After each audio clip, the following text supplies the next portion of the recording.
The following program contains the opinions of the host, guests, and call-in participants. These do not necessarily represent the views of this show's distributors or sponsors. This program may contain obscene, profane, or otherwise objectionable language. Viewer discretion is advised.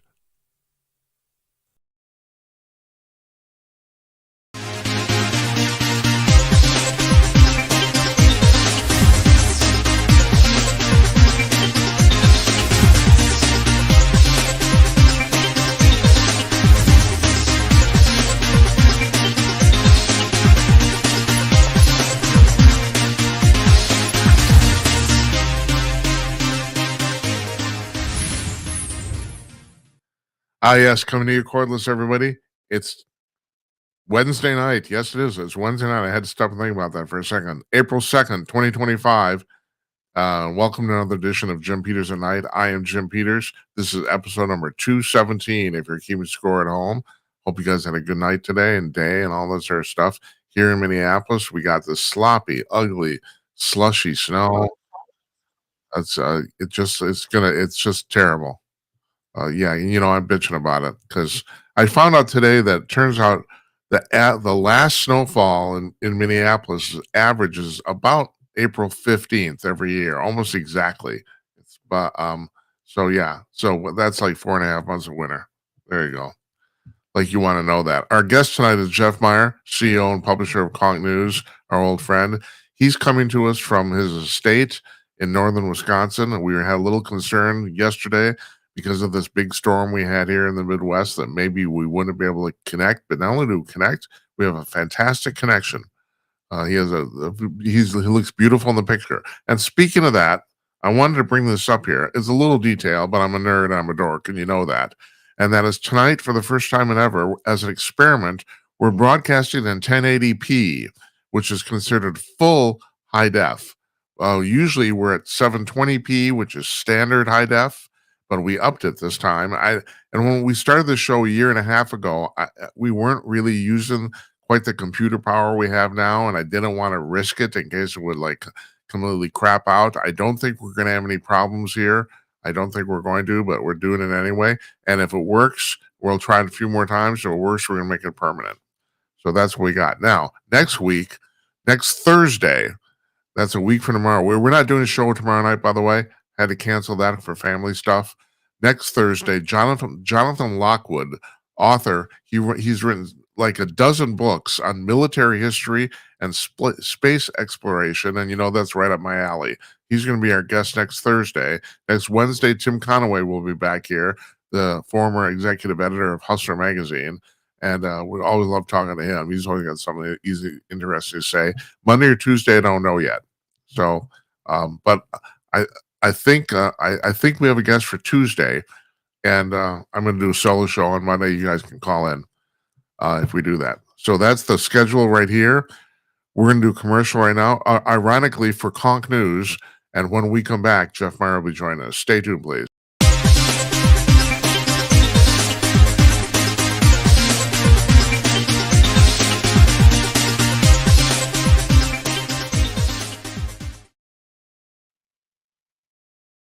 Hi, all. I want to talk to you about Conk News. You've probably heard me talk about this before, but if you're a news junkie, you should try this out. Conk News is a news aggregator. Now, there are plenty of news aggregators on the web, but Conk News is different than all the rest, and here's how. Most other news aggregators will lump the top stories from each news source under that news source. The top 10 stories, like, for example, from Fox News, Breitbart, the New York Post, etc.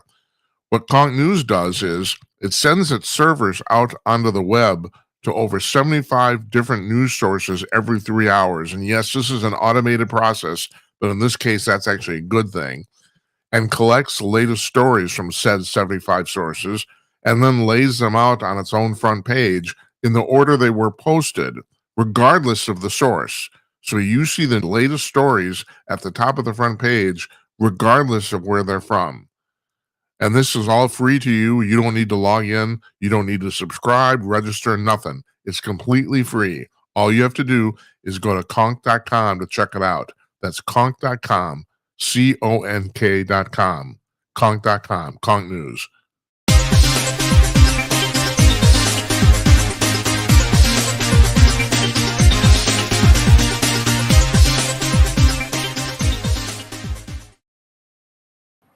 Joining us from his palatial estate in northern Wisconsin, the CEO and publisher of Conk News, Jeffrey Meyer. Hi, Jeff. Good evening. How you doing? It's really referred to as the work farm.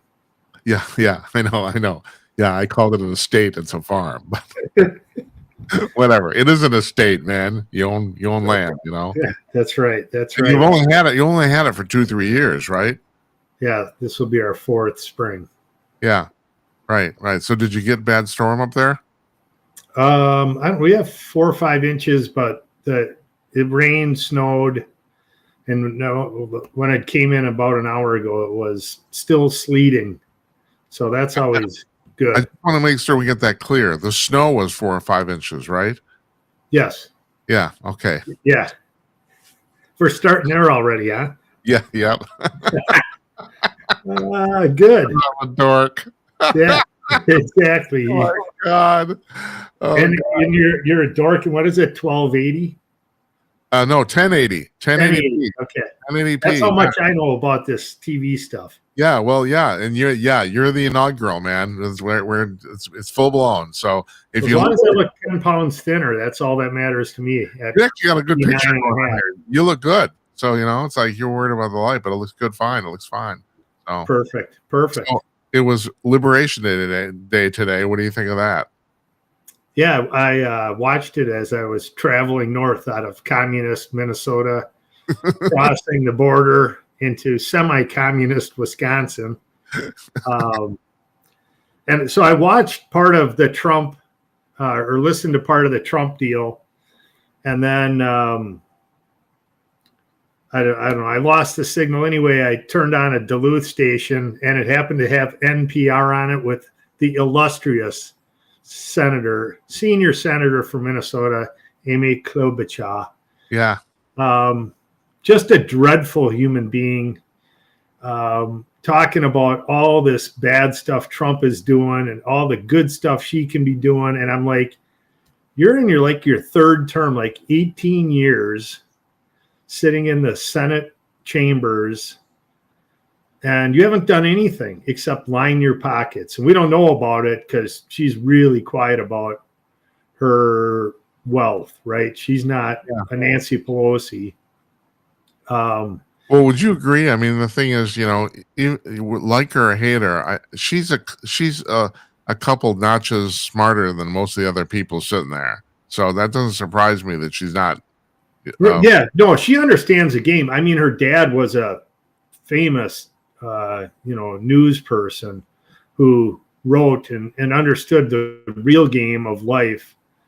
And I mean, I'm jealous. I mean, I'd love to have 6 terms as a senator. Yeah. I'd make Nancy Pelosi look like a choir girl. I just caught a glimpse of him on TV this afternoon. Chuck Grassley. This guy amazes me. He's 92 years old. He's still sharp. I mean, he actually looks pretty good too. I mean, he doesn't look a day over. I know that sounds stupid. He doesn't look a day over 80, but I actually mean that seriously. I mean, the guy he's in pretty good physical shape, Yeah, I mean, especially when you get to use Biden as kind of the marker to compare people to, right? Because he was, and I mean, it was nothing he was doing. It just happens to old people. Yeah, and that's why you try to protect them. And now all these reporters that are coming out with their stories about the bad stuff. It's like, why don't you just shut up? Yeah. What? It's not going to do anyone any good. Everyone knew it. No, Jeff. It is going to do them good. It's going to do their pocketbooks good, or they hope so. Yeah. I don't. But and that's the tragedy of America. I was thinking about the story of the frog being thrown into the cool pot on slow boil, right? That to me is really a description of the American dream post 1950s, something like that, right? Like you jump into this this pot on the stove and it's set on a slow boil. And what traps you in there is just this magic of having more, thinking you're getting ahead, thinking that the system is there to give you a chance. And now, I'm 59, I'll be 60 this year. It's really coming to show that we're just trapped in this boiling pot. You can't get out. I mean, for people to attack Elon Musk the way they do, I just don't get it. I mean, the dude took nothing and put it together. Well, Jeff, what you're trying to say, I think, I'm going to rephrase this, and that is the train is heading toward a cliff, and at least half of America doesn't seem to realize it at all. I mean, what Elon, you're saying, what Elon is doing is he's trying to clear this problem up, and half the country doesn't want it cleared up. Correct. And just to clarify it, in college, they talk theory. They talk about how you would go through the government and do this analysis. Elon Musk is using practical experience. And so if you're ever involved in a conversation with someone and they're giving you advice, politely tell them to just shove it up their ass. If they have practical experience with the situation, then they can actually give you some guidance of, I had decision X to make and I took the road, at the Y of the road, I went left. This was the result. I don't know what would have happened going to the right, but I can definitely tell you if you go this way, this was my experience, right? Yeah. And that's what Musk is doing firsthand. He's just taking his basic business analysis and just pushing it into these government agencies. Now, people that get pissed off about that really, really have a mental retarded problem. We're talking about a system that takes the money continuously. So it isn't like they just took $40 or $50 million for a condom deal in some other country. They were taking $50 million every year for stuff like that. It wasn't a one-off. Yeah, and then you multiply that by the 50,000 other projects that people were doing that were totally ridiculous. I mean, this adds up to trillions of dollars. Yeah, yes, yeah. And these aren't one-offs. These are programs that, into Musk's courage, he is really explaining to the American people that our government system is set up where they can't just hand people money. And that's why there are these NGOs, these non-governmental organizations. So you set one up because you're going to save 5 trees in some wooded lot, and you go to our government and say, hey, I'm going to save these 5 trees. Is there a program for it? And they say, yes, submit your paperwork and we'll give you the money, because the government knows it can't go save the 5 trees. They don't know how to. But an NGO can. And these NGOs are just grift organizations to siphon money off. Well, you said the key word there, and that is Musk's business analysis. And the problem with that is that, and this is over 50% of the population has no concept of even how business works or where their money comes from. Almost all adults in America are employed, but they still don't have any real idea of how their salary is paid. So I've been bitching about this for years. The economic illiteracy of adults in the U.S. is staggering. We don't know anything about anything. So then a guy comes along, and I'm going to throw you in this, like the people like you, and I don't know how you define this, but I've always talked about this. Like you do stuff, and most people don't do stuff. They just go to their jobs. And I understand, there's scientists that get stuff done and medical people and stuff like that. But the majority of Americans don't actually do anything. And not only that, they don't really do anything, and they get paid for it. And in some instances, quite a lot. And they can't relate to what's going on. They can't. Right. And the system is intentionally built itself around And Trump talked about it today. You know, I don't know what the year was. They went from the tariffs financing the country to an income tax. 1905.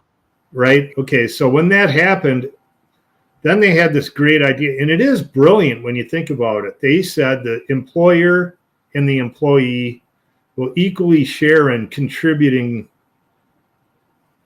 to this tax system, right? Yeah. Employee will be responsible for half, and the employer will be responsible for the other half. The brilliance of this system, and I'm still shocked at Trump with all the thousands of employees he has. He still hasn't said the greatest thing to free the American worker is to make their employer make it against the law for their employer to, one, withhold anything other than what the employer is responsible to submit to the government. Mm-hmm. Right? And then Right. the rest goes to Jeff, the worker. And then I get to say, then I have to pay my theoretical portion to the government and my health insurance. And I go out to the private marketplace and buy all that other stuff that the massive corporations have put in as benefits, which really just make you an indentured servant. I mean, we've all heard the conversations at dinner where a guy is literally dying, or a woman at their job, but their spouse is saying, well, you can't leave because of how great the benefits are. Yeah. Literally, they're saying you can die at the wheel because we like having our teeth cleaning covered. Right. And so that's educated into the system. The worst part is you let your employer take your portion for the government and submit it. And that gives you no power against this government. And the reason they did it is it's easier to cut off one head of the owner if they're cheating the system than their 50 employees. They got to take 50 swings. Right.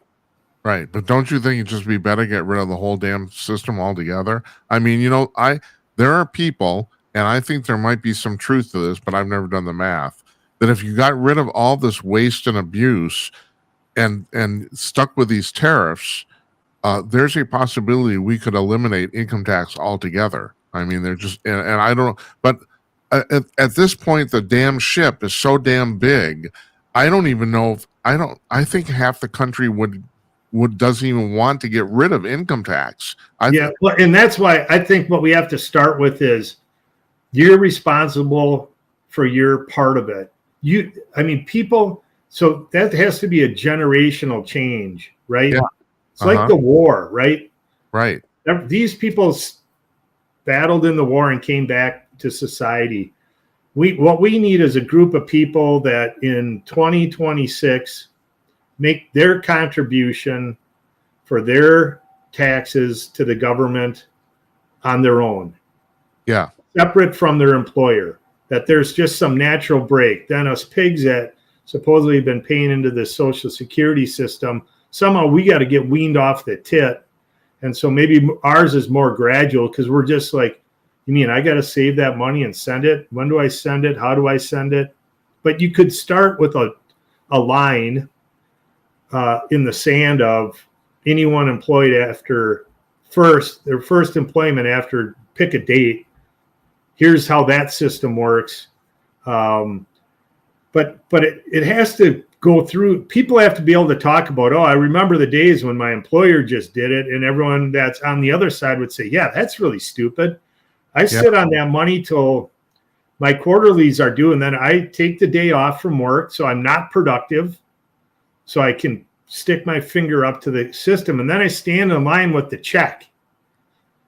And if they close the door, it's like, I'm here in line with the check. You got to wait till I get up to that line, and there's 10,000 people in that line waiting to put their check in, and that can change the system. You know, there's a good possibility that you're talking about a generational shift here. I mean, I don't know if you've been following this lately. Generation Z, the current generation of young people, you know, teenagers, basically up to age 25, is easily the most conservative generation of kids that's come out maybe ever. I mean, it's the first generation that seems to be like a majority conservative, and everyone's shocked because no one, like, people don't know how this happened, but it did. And these kids might actually end up doing, like, we had our generation. I'll throw you in with me. It's like that we had the Vietnam War and stuff like that. I think these kids had COVID. That's what they had, and they don't want to put up with it ever freaking again. Right. Yeah. Well, and they're just, and again, they were raised differently. There wasn't corporal punishment in school. There wasn't bullying. I mean, we had bullying, and people, settled it with fist fights and just all that nonsensical shit of our youth. These kids don't like the bullying thing, and they notice it more. This passive aggressiveness that, like, the media does to Trump. They bully him. The court system has bullied him. Now they aren't verbalizing that, but I think internally they can feel that. Like, that's bullying. I think you're right. We aren't supposed to do that. That's a good observation. I never thought of that before. I think that you might be correct on that. And so, yeah, that's a generation of hope there, is that they can stop and say, we want it different. We deserve it to be different. I mean, think about it. This government they're Neanderthals, the way they operate. Absolutely. They absolutely are. And I heard you is it Think? Think, yeah. Uh-huh. I heard your show last night with him when he called in, and I heard him talking about his liberal friend and DEI. Yeah. And, the example that, I'm paraphrasing what I heard, his friend, the liberal, said, DEI, without DEI, a company would just keep all the old people and wouldn't let any new people in. Okay. Which he says, kind of made it sound like that was a fair assertion or view of it. For me, when I hear that stuff, it's like, yeah, okay. So here's the deal. So commerce is transacted in the private sector, right? Yeah. DEI can only work in the government or a college or a local government because the money flow is independent of the production. Yes. Right? So you can put every fucking reject in your government system, and that's not going to affect your cash inflow. Right. Because it's mandated through your taxes, property, it's just the system makes the cash flow. And so that's when people say that, well, DEI, so let's take their example. You got a successful company with a bunch of old bastards like us running it, and we don't want any young kids coming in here and shaking up the tree, right? That was the liberals' point of view. And it's like, well, that only works until the customers say, I want something different, and everyone looks around and goes, I don't know what that is. We got to get some young person in here, right? I mean, it's just a natural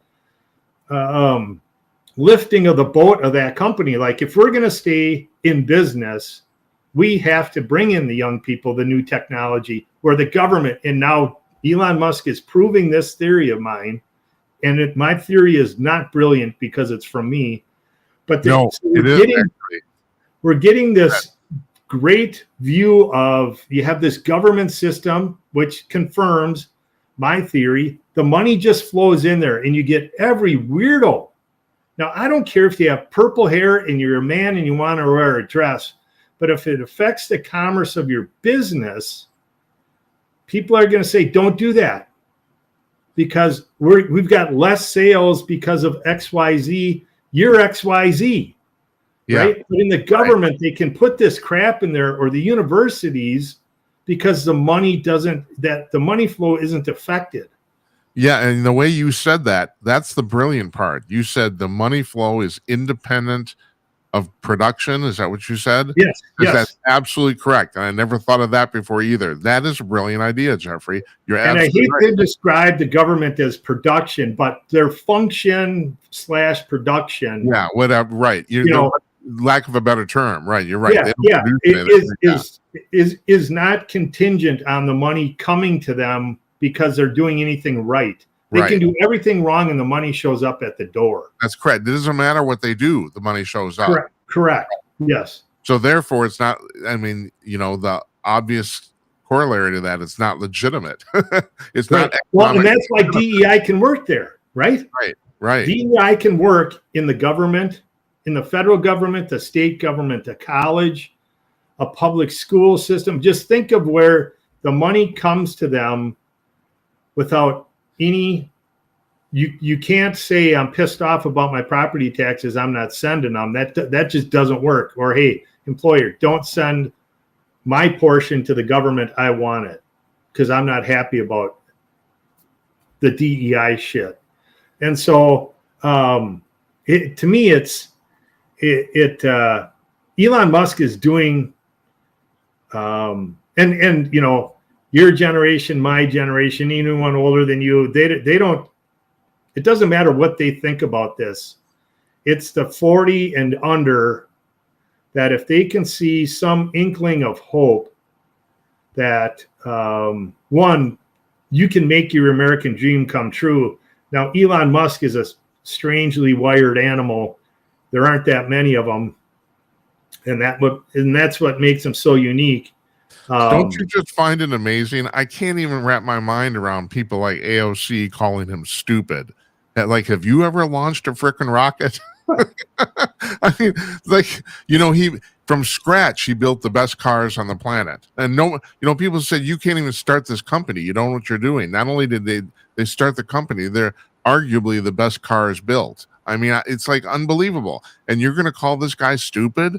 Like what? That's bullshit. Right. Right. Yeah. And he sleeps on the floor when they're having problems. He's there he's walking through the line saying, what's the hang up here? Yeah. Right. He put the engineers at the Tesla plant right on the floor. Yeah. Right next to what they were working on. I mean, I don't know. Brilliant. Yeah, that's right. All right, let's move on then. So these kids are getting expelled from college because they're supporting Hamas. I want to point this out here. This is a local example. We're in Minnesota, both of us. Or you not? We live here. You're not there at this very minute. So in Minnesota, 2 college kids were picked up by ICE off campus on campus, and who knows what happened to them? They're being deported, I guess. And as far as I can tell, in the Minnesota State University system, there's a minimum, and this is probably really low, at least 100,000 students, because I know there's 80,000 on the Minneapolis campus alone. And one of these things happened in Mankato, so add another 20. But the thing is, I don't know what's going on, Duluth, UMD, all that sort of stuff. It's a very minimum of 100,000 students. It might even be double that. And two students have been picked up by ICE, and everyone's losing their minds.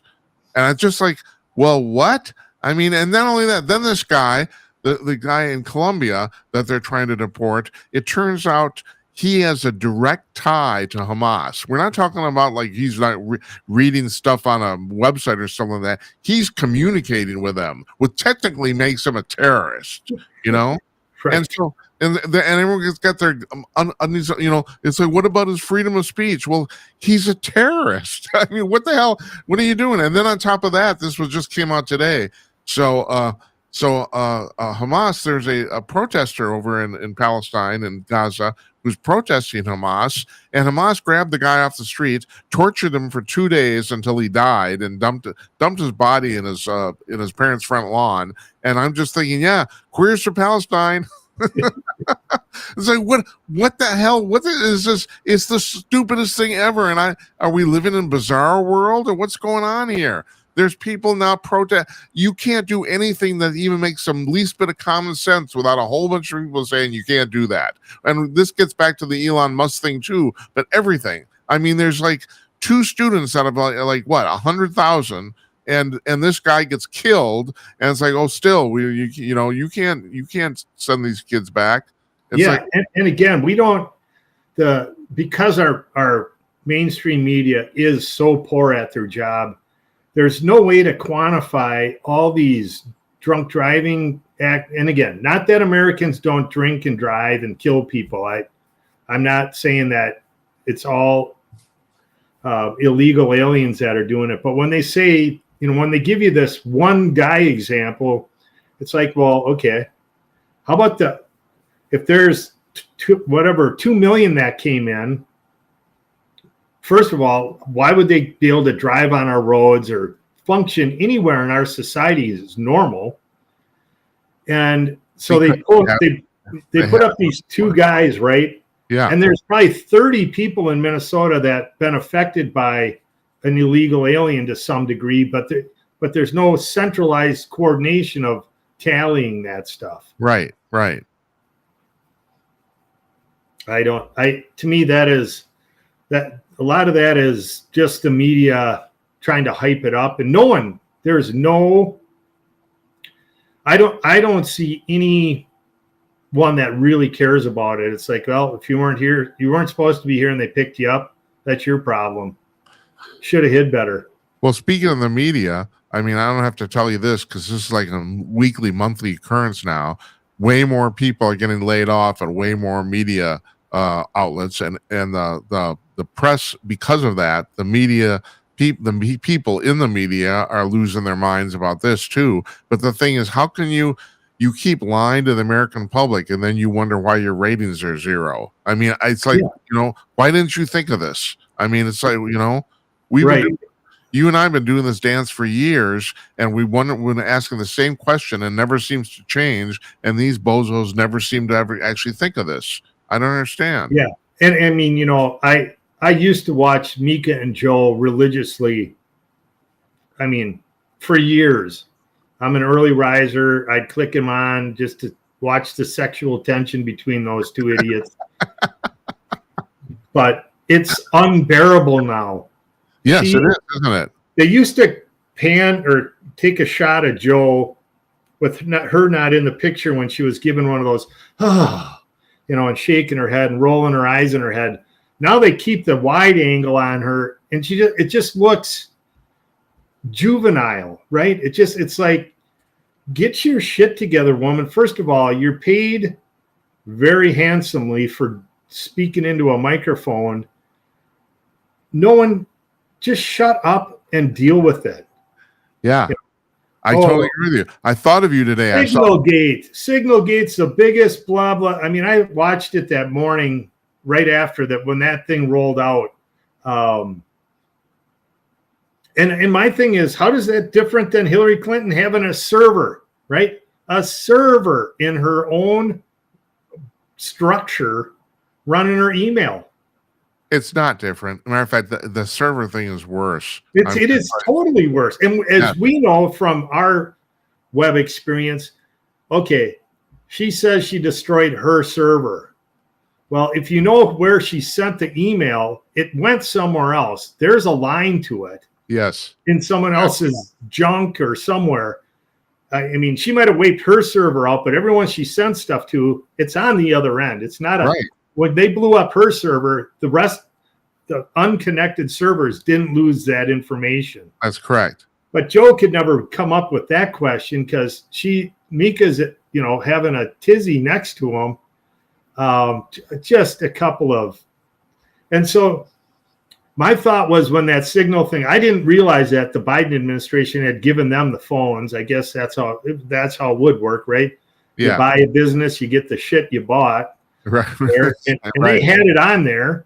And then I'm thinking, okay, what's so bad about our current communication systems that these guys have to go to a totally separate system?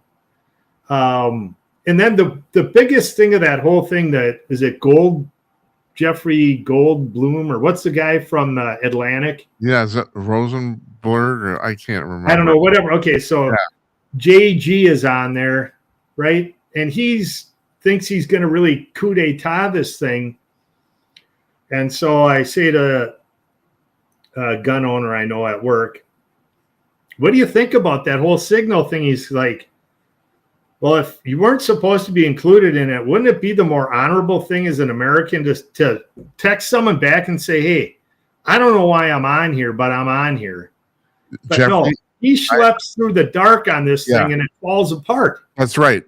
Jennifer Oliver O'Connell was on here about 10 days ago, and that's exactly what she said. If the honorable thing for him to do would have been to say, I'm sorry, I'm on here. I don't think I'm supposed to be on here, and log off. And then break that story, right? Then say to the American public, the Trump administration's using this app. I don't know what they were talking about, but I got looped in here. I notified him, and I'm out of it now. But that's not very good. You still have a story. He still has a story, even if he logged off. And then you might get people like you and me to actually think the Atlantic isn't just for starting fires. That's correct. That's absolutely right. I know. It's crazy. It's like, you'd think, So he didn't do the honorable thing, and now I don't trust anything they write. I never did anyway. But and you had a reason not to trust him. Now you can read. I've got a friend that references that toilet paper all the time. I have not seen him since this story broke, but he's always been after me about how it's middle of the road. It's got this and it's got that. And I'm going to say, here's the deal. If you wanted to have me convinced, you should be the one calling that magazine and saying, hey, I could have got 10 new subscribers. I would have forced them to subscribe because of what Jeff JG did to counter what they think that your magazine is that I say it isn't. Right? I mean, they could have used it for a positive thing, but leave it to a Democrat. Shit their bed. They're incapable. They're incapable of it. I know. It's just unbelievable. And then they wonder why nobody's reading. It's like, Jesus Christ. I mean, it's like, I can't, I don't, honest to God, Jeffrey, it's like the world's gone upside down. I don't understand. These people are never going to get their shit together, ever. No, they're totally incapable. And again, I'm not saying conservatives are that further advanced as a human race. Right. No, right? You're right. No, absolutely right. But in the end, this was a golden ticket for him to just take the wind out of every conservative by saying, I did the honorable thing. I notified him. I shouldn't have been on there. He could have ran with that for 50 years. Yeah, that's right. I'm the guy that told the Hegseth group that I was on their chat. Yeah. And then he could have spilled his bullshit and he would have had some credibility. That's right. I know. It's unbelievable. Well, look at Cory Booker and this 24-hour fiasco he pulled in the Senate, and for no discernible reason. That's the thing. And not only that, did it ever occur to him he would be ending on April Fool's Day? I mean, like, what the? Nope, didn't. It didn't. No, he never looked at the calendar. Nope, never did. Okay, that's a good idea, but I got to wait till about the 10th of April to do it, because right now this thing's lining up to be a joke, and I don't want to be associated with it. And then on top of that, you think, okay, maybe I'll save this for something kind of important, like some bill or something like that. No, nothing's going on. I'm just going to talk for 24 hours. Yeah. It's like, what the hell? Shot his load and it's over. All right, you said that. I didn't. Oh, man. Oh, God almighty. Okay. Jesus, I think I plowed through we plowed through my whole list, Jeffrey. I'll be damned. Okay.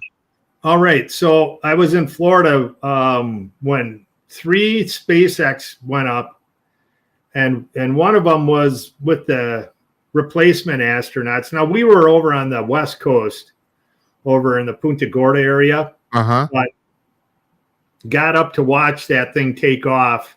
It looked like a bottle rocket as it was leaving Cape Canaveral. Yeah, but so how far away are you? Like, what, 300 miles or something like that? Yeah, I would think that's what it. Yeah, because it's got to take you from there to get to Cape Canaveral at least 5 hours. So yeah, something like that. You can still see it, huh? Yeah. Oh yeah. And then to me, the amazing thing, I was watching. So there's some app I have on my phone for SpaceX. I mean, those guys shoot rockets up like the NBA plays basketball. Oh, that's true. It's a freaking schedule. Right. That's right. I know. It's impressive as hell. Right. I never realized that. They do an average of 3 a week. Yes. It's unbelievable. And Last year they did 149 launches. I have some relatives that live down in that area we were visiting, and I said, is the novelty wore off on this thing? It's like, hell no. This is like the 4th of July a few times a week. Everyone stops to watch it. Right. Because and then on the app, it shows the capsule going towards space, and it shows the rocket itself coming back to Earth. I mean, just I'm reading that Elon Musk biography by Walter Isaacson, that one. Yeah, and just the whole thing about him talking about how NASA, the budget that like Boeing has is a cost plus. So the longer it takes them to do it, the more money they make. And he's like, yeah, that's not how I'm going to operate. It is amazing that this guy has basically a startup company and is basically completely lapping the federal government. I think I've told you this. I have my former business partner, his brother worked at NASA, and this is 20 years ago now. And he told me even 20 years ago, he said, we couldn't do Apollo anymore. There's too much bureaucracy here. I think I've told you this. That was 20 years ago. Now they're going to try again, but I don't know. It's like, why? And again, that's why the taxpayers should say no. Leave it to Bezos. Yeah, just write a check. Guy. Right. Just give them some money and let them do it. I know. Yeah. Now next year, I don't know if you saw this. Musk is supposedly going to send humanoid robots to Mars next year because they don't have to worry if they crash, if they run out of air. It's like they're robots, but they're going to send the humanoid Tesla robots up so they can actually walk around and it'll look like humans doing shit. To meet the Martians. That's right, to meet the Martians. Correct. That's absolutely right. So they're going to do this like in the next 24 months is what he's talking about. The guy is unbelievable. He is. I mean, I listened to that. I'm listening to the audio part of the book. There's no way I could sit down and read that much. So I listened to it driving back and forth between Prior Lake and northern Wisconsin. So I get a good 3 hours on it each way. And just the shit, like he's wired so goofy. And as the Isaacson's talking about the different stuff, you can just hear him like, Elon, this is a situation, and there's a Y in the road, and Elon, the government or whatever says you got to go to the right for whatever stupid reason, and Elon sends a X post out going to the left and gets in trouble. I mean, I find myself just laughing my ass off at, what the guy's going to do. He's not going to follow the breadcrumbs. Yeah, and it's a me, but I love the fact he basically has the sense of humor of a 12-year-old. I love that too. Yes. He changed his Twitter handle to Harry Balls. And there's women going, that is so disgusting. And I'm just laughing. I'm laughing. It's like, oh my God. No. Yeah. I mean, just what a time to be alive when he's alive. Yeah, that's true. That's true. All right, you're going off on the space thing, so I'm going to mention this. There's an article in the press today about the fact that some guy wrote an article about the fact that we won't find out if the UFOs are real within our lifetime. And I'm starting to think that might be true. Because it's like, well, I mean, I can sit here and tell you they're real, but whether the government's actually going to come out and admit it, I don't think so. I don't know if they'll ever admit it. And because, I don't know why I brought that up. You're talking about Musk, I guess, and the space thing. Well, yeah, but I mean, they can't even. All the stuff that's coming out about JFK is getting lost in the shuffle. Yes, it is. That's true. Not only that, there's so much of it. The stuff itself is getting lost in its own stuff. I mean, so this was part of it, I guess. Now I haven't seen any of this, but David Strom on Hot Air was talking about this, about the fact that in the paperwork. All right, let me get this right. All right. So what was it? The paperwork seems to indicate that the Russians paid Lee Harvey Oswald to do the job, and this has gotten completely lost in the whole thing. There's like 80,000 pages or something like that, and but yeah. So I mean, this is the there's crap in there, but it's so voluminous. Nobody seems to actually find it. Right. You know? Right. And so that's why I think if they let the UFO stuff out, it's going to take the same trail. You're right. Right? It will. Right. There's just such a volume of it. And, it's Final Four. It's, baseball season started. Let me ask you, though, is that kind of the problem here? I mean, I do wonder sometimes there's so many people in the United States now that, like I said, you can't really do anything without a vast number of people just basically disagreeing or resisting. I mean, there's no rational reason anybody should hate Elon Musk for what he's doing at Doge. And like you said, he's doing an honorable function. And yet there's a whole bunch of people that don't think so. Is that just because we've gotten to the point where somebody's going to oppose everything? I mean, is this absurd? Yeah. I think it goes back to the media, right?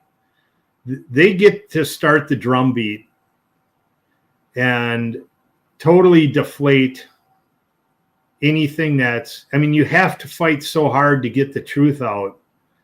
To me, that's it, right? These people aren't, again, like I say, it's baseball season. How many people are distracted by the whatever tornado bat, or I don't know what the hell they call it, thunder bat, or right? You hear about it. And so if they broke the UFO story with that, if the media and the system put a thunder bat in every batter's hands, and so it's just a home run fest every day, would that group of people that would follow that say, well, whatever, the UFO stuff, I don't know if it's, we are so easily distracted, and social media is just so faked with all the fake accounts, fake postings. AI is in there doing all sorts of goofy shit. If you know how to program that thing, you can make all sorts of posts. Oh, absolutely. That's true. Hey, let's come full circle here, because you never actually answered the question. What do you think of the tariffs?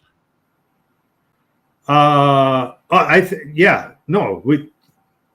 Band-Aid has to be ripped off, and we're getting ripped off. And so Trump just ripped the Band-Aid off today. And let's face it, our economy sucks, and it has since Trump left. Yeah. And so if this is his idea of fixing it, it's different than anyone else. I think it's worth the risk. My boyfriend, Bill O'Reilly, talks about the same thing. You use the word risk, about the fact, he said, this is not a sure thing. If it works, it'd be fantastic, but it might not. Yeah.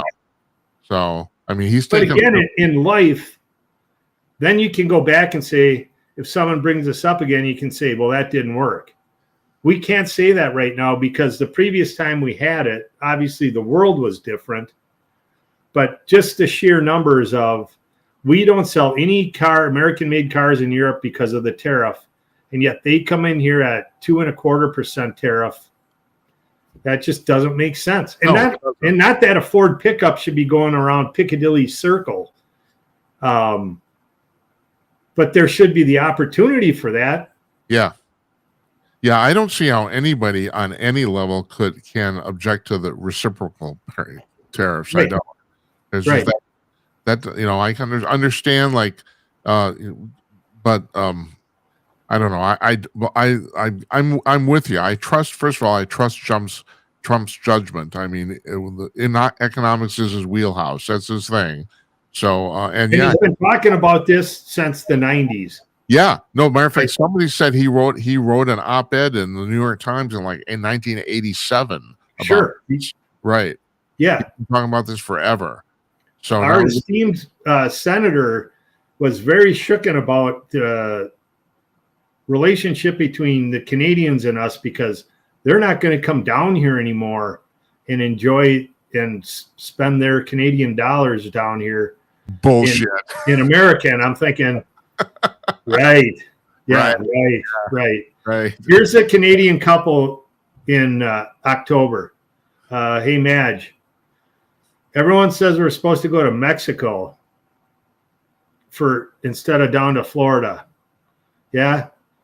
Well, we'll see the ones that end up in Florida with us, because I'm not going to Mexico, because if I get sick, I'm going to die. If I get sick in Florida, I'm going to come back to Canada in April and May and go fishing.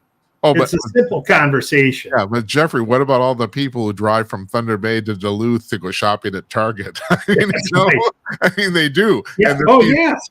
You know, and if you're not from here, you have to understand that's a real thing. People cross the border from Canada into Minnesota all the time just to go shopping, because everything's so much cheaper here. You know, it's like they do this, and then they load up the SUV and they go back home. It's like, it's a and they pay a few bucks at the border to get it across, and everything's good. That's right. I know. It's like that's not going to stop. It's no, and I mean, you know, in the end, it's 40 million people. There's 40 million people in Canada. Yeah. There ain't that many. We got more in Florida. So if 1 million of them that go to Florida don't show up, no one's going to know they're missing. That's right. No one. Sorry, Miss Klobuchar, you math wizard. No one's going to know they're missing. And they don't go to California. They go to Ron DeSantis' state. Yeah, that's true. Right? That's right. That's right. Even though California's closer, and they still don't go there. Right. Right. Yeah. Hey, should we want to talk about Conk News for a second? Sure. Here. Yeah. Now I should point this out here. When we run these commercials, the audio is pre-recorded, but the picture on the screen is the Conk News front page in real time, and this is too. So this is what's if you go to Conk News, Conk.news right now, you'll see this. The same thing we're looking at. So so this is your thing. And the man in the center column there, Eric Adams, he got a second life. Yeah, it's pretty cool. Yeah, it actually is. Yeah. Yeah. And I just want to point out, in that middle column, I have a news source called Anti-War. And they can, again, I get to pick who's in these. Right. That the sources that I aggregate, these guys piss me off more with the different stuff that they talk about, which is why I love reading their stuff. Like, they make me stop and think. I'm programmed to think a certain way. They've got writers that write what they're writing, and it makes me stop to contemplate, am I thinking correctly, or am I just being a lemming following whatever? And so they're really good. And I have this local paper in there, the Nevada News. That gal's super good. She covers a lot of, I like having Las Vegas news, because that's really where the crime families are now, the modern day crime stuff. Yeah. You know, people chopping up bodies and throwing them in a trunk and parking them in a, a hotel parking ramp for 7 months or something. The Las Vegas media has had a long time reputation. I think it's partly because there's so many people from other parts of the country that go there, but they've always been above average. Yeah. It's a really, really, her articles are super good. And again, David Strom, we love him because he's local, but they have such a great presence on Conk News. They do. That's true. Yeah. So, so this turns, I mean, if you heard our commercials, this turns over every 3 hours. So the servers go out, grab all the articles from about 75 different sources, come back, put them in order, chronological order on the front page. And it all happens all over again every 3 hours. Yeah, so they just get pushed down the page. And once in a while, we'll get a gap in there because a photo will have some kind of bug in it and it snags up the system. But again, I love your promotion of it, Jim. People, you don't have to sign up. You just get to come here and enjoy it. When you click on the article, I don't run any ads. I totally finance this thing. Yeah. It's completely free. You don't have to register, sign up, nothing. I'm not looking for emails or taking anyone's information. I love an old time newspaper, and that's how we built this thing. And in the end, you click on that story with the Tesla from Hot Air and you go to their website. If one of their ads catches your eye and you click on it, that's their deal. Yeah. I don't need to get in the middle of it. I don't ask for anything from it. I don't want anything from it. I've been blessed to be able to do this on my own. And I love checking it out 2-3 times a day just to see what's going on. And with the conservative media, you can get Mika and Joe every morning. The good thing about their drug is you don't want to keep getting higher and higher. You want to start weaning yourself off it, which I have. I'm going to be sad when their show dies, but it's going to be this year. And it will. Yeah, this year they're done. Yeah. They've been talking about, there's been rumors that they're going to fire Lawrence O'Donnell too. I don't know if that's true, but Did Joey Reid ever get another gig? Not yet. No. Okay. No. Yeah. You miss her then? Well, I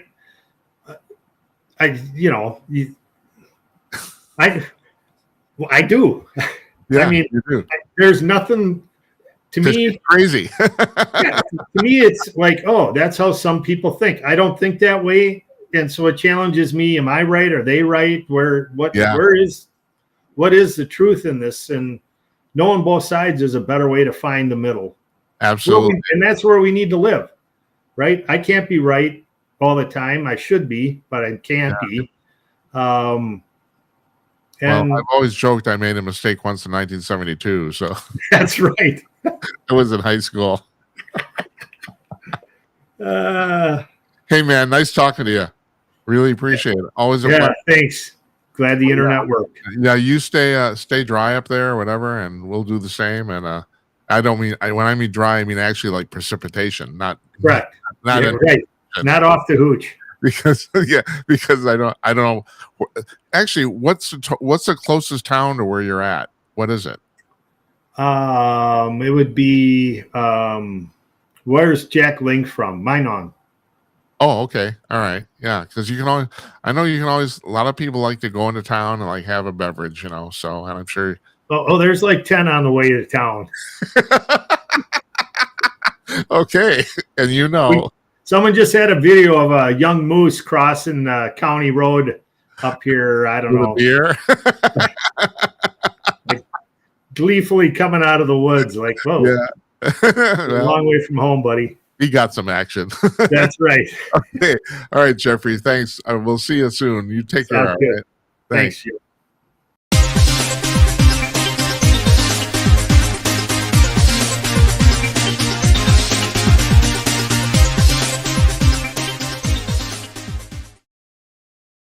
That's Jeffrey Meyer, CEO of publisher of Conk News.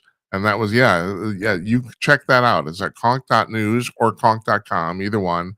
And it's a labor of love for him. They're not running a lot of advertising. They're not making a lot of money, I don't think, but it's working. So, and it's cool. It's very cool. I'm very happy to promote it here. Very happy. So, call up if you want. Matter of fact, I forgot to mention, it's on the ticker's running. But we had open phones the entire time. You're going to call and ask Jeff a question too. And of course I forgot because I'm stupid. But yeah, so, I got I like to end with the UFO news, that. So, this is not UFO news. This is aerodynamic news. And that is, Lockheed Martin got a $5 billion contract from the U.S. Army to build missiles. So congratulations to them. They're going to be doing that. Scientists, and matter of fact, I alluded to this in our description for the show tonight. So, scientists at CERN, and I'm not going to try to remember what CERN stands for, but it's the European Scientific Agency and they run the Large Hadron Collider, which is in Geneva, Switzerland. It's 17 miles around. I think it's a giant tube in a circle, and they send atoms through it at breakneck speed and ram them together, and they learn stuff about physics. They're going to build a bigger one. The new one's going to be 56 miles around, and I don't quite understand this, but apparently the loop is actually going to go underneath Lake Geneva. Apparently, I don't know how they're going to. if I got that right or how they're going to like do that or whatever. Because I was always under the impression that you can put the things in a circle, but beyond that, you can't really bend the tube, is my impression, but I don't know. It's like, and so the new one is going to be, the tube is going to be 16 feet across. I don't know what the current one is. I think it's about the same. There's basically enough room in there for like you to send your little atoms through a smaller tube and for guys to walk around. So, but it's 56 miles. So I think if I'm right to say this is going to cost them $40 billion. And the Americans, we aren't a member of CERN, but we do contribute money to the project in exchange for getting time to use it. It's kind of like the James Webb Telescope. So the government sends a telescope up, and then you have to reserve time, and I assume you pay for time to actually use the telescope. So you have probably 5 hours. You can do whatever you want with it, that sort of thing. And it's the same thing with the Hadron Collider. It's the same thing. You can reserve it for time, and then you can, and I assume you pay for the time. That's what I'm assuming. But but we're not really a member of CERN. So, and I was thinking, the CERN wants to get on this because they want it. They want to unlock the secrets of physics. And I'm thinking, well, Jesus, maybe we should build one of these things, and we could build it better and faster. I mean, yeah, like the $6 million man, we have the technology, you know. Then and so and this was a story in Scientific American. So, and the thing you've heard me bitch about this before, about the fact. So this Jamie Marsan, he's the guy who wheeled the two supposed alien mummies in the Mexican Congress and said they found these mummies and they're alien. And now Masan is he's a jackass. I'll just say it. The problem with the Masan is the same as the problem with the National Enquirer. It's not that it's all fake. Half of it's fake and you don't know what's fake and what's real. Now, Masan does a 1 hour weekly show on Mexican TV that's extremely popular about UFOs. And his problem, if you ask me, is that he believes everything. It's like, no matter how far fetched it is, if somebody's lying, it's plainly obvious he's getting played. It doesn't matter. He believes everything. So some of that stuff on that show, I'm sure, is very worthy, and a lot of it's crap. And I think the same thing happened here with these mummies. That it's crap. Although I have to say, there's Americans now that have gone down and looked at that, and so they're saying that the preliminary evaluation is that they might not be fake. It might be real, but nothing's come back since then. But they did not write it offhand. They've gone through, people have looked at the DNA and all that sort of stuff, and they're saying there might be something going on here. Well, anyway, Masan ran a story, or no, I'm sorry. Scientific American ran a story about the fact that these mummies that they get from ancient Egypt, and the two mummies that they wheeled into Masan wheeled into Mexican Congress were from Peru, but the mummies from ancient Egypt they find of royalty in their family, they said they smell really nice. And I didn't know this, but apparently you can get a job smelling mummies. And apparently, the way they smell, they can tell all sorts of things about the mummies just by the way they smell.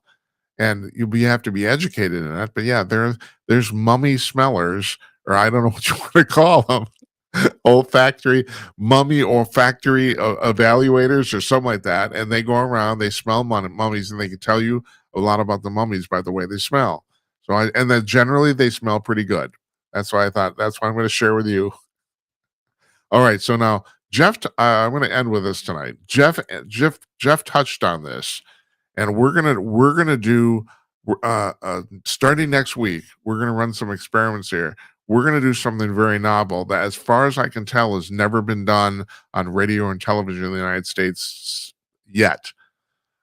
And I'm not going to announce what it is, but when we start it, and I think we'll start it on Monday or Tuesday.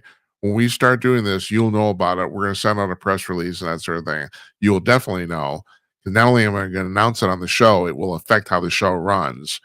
And so we're kind of looking forward to that. It'll be interesting. I had an idea, and I ordered some equipment. so we'll see how this works. And I'm not going to tell you what it is. You're going to have to tune in and find out. But yeah, it should be. We'll find out. It should be interesting. That's not the reason we're running in 1080p tonight, but it kind of is the same thing. We're in the process of kind of upgrading this show. So not that it was bad in the first place. I mean, I'm very proud of the production values. I really am. It's like we people in the industry regularly tell me, man, your show looks awfully good. Yeah, it does. Yeah, our thanks to Jeff Meyer. So next week, Wednesday, Tim Conaway, former executive editor of Hustler Magazine. Thursday, Jonathan Lockwood, author of Military Histories and Space Exploration. He's going to be joining us, and I think we should be here on Monday and Tuesday. I'm pretty certain I got a guest roundup for Tuesday, and I'll just come on and we'll do a phone in on Monday if that's the case. So that's what we got going on here. Otherwise, we're off tomorrow. Normally, we do Thursdays, not this Thursday. We're going to be off until Monday. Matter of fact, I will probably do a show on Monday no matter what happens, just because we're going to be off so long. So we're going to be off for the rest of the week. I really appreciate you folks watching. I really do. Thanks to Jeff Meyer again. Good night, Esperanza. Good night, Uncle Donnie. And good night to you, wherever you are. We'll see you on Monday next week, folks. You take care. Have a nice weekend.